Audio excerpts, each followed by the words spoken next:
नमस्कार साथियों, मैं डॉक्टर मुकेश गर्ग। जरा सोचिए में आपका हार्दिक स्वागत है।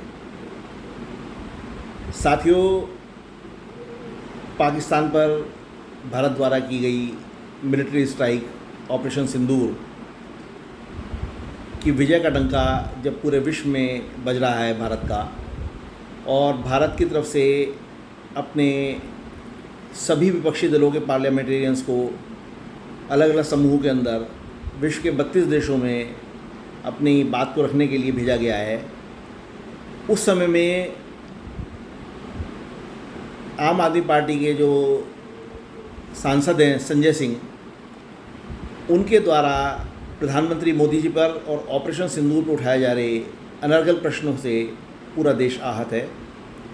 और आहत ही नहीं, इस कदर आहत है कि समझ नहीं आ रहा कि इस मानसिक दिवालिया व्यक्ति के लिए क्या किया जाए और कैसे किया जाए। अपने आका अरविंद केजरीवाल को पीछे छोड़ते हुए उन्होंने सारी हदें पार कर दी हैं, और जिस तरीके से वो प्रधानमंत्री जी के लिए बेशर्म और प्रधानमंत्री जी के लिए जो है अकर्मण्य शब्द का इस्तेमाल कर रहे हैं, वो शायद उन्हीं की शब्द ग्लॉसरी के अंदर वो शब्द होगा। मुझे तो उस शब्द की कहीं तुलना मिलती नहीं है। जो संजय सिंह खुद में बेशर्म है, कभी सिनेमा हॉल के अंदर टिकट ब्लैक किया करता था, और भाग्य से वो आज आम आदमी पार्टी के माध्यम से देश की सबसे बड़ी पंचायत का जो है सदस्य बन बैठा।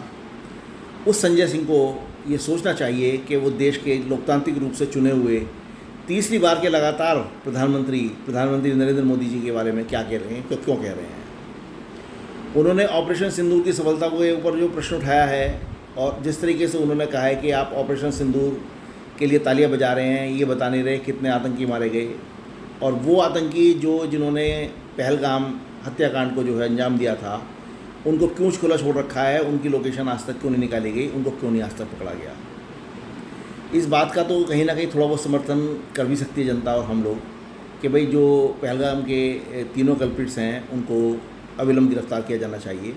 लेकिन हम ये मान के चलें कि हमारी सरकार उनको पकड़ने के लिए कोई कार्रवाई नहीं कर रही है, ये जो है संजय सिंह की निहायती बदतमीजी और बेशर्मी है।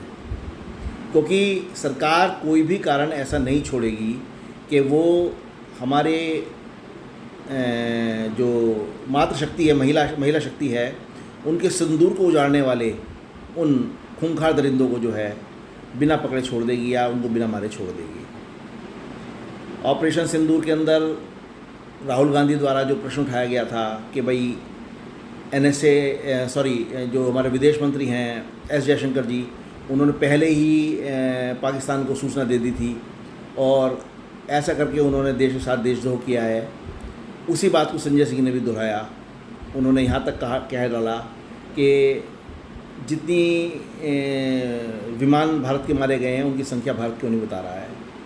एक बिना बात में भारत का और भारत की सेना का जो हौसले को तोड़ने की बातें ये लोग कर रहे हैं, किस हद तक कर रहे हैं, कैसे कर रहे हैं, मेरी तो समझ में आता नहीं है।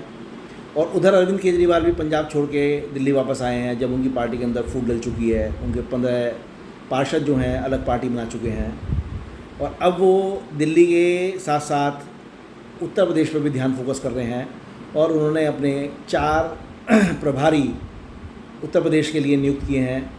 और शायद वो संजय सिंह इतना बढ़ चढ़ कर जो है प्रधानमंत्री मोदी के खिलाफ बोल रहे हैं, वो उनको प्रोजेक्ट करेंगे लखनऊ की राजनीति के लिए, उत्तर प्रदेश की राजनीति के लिए।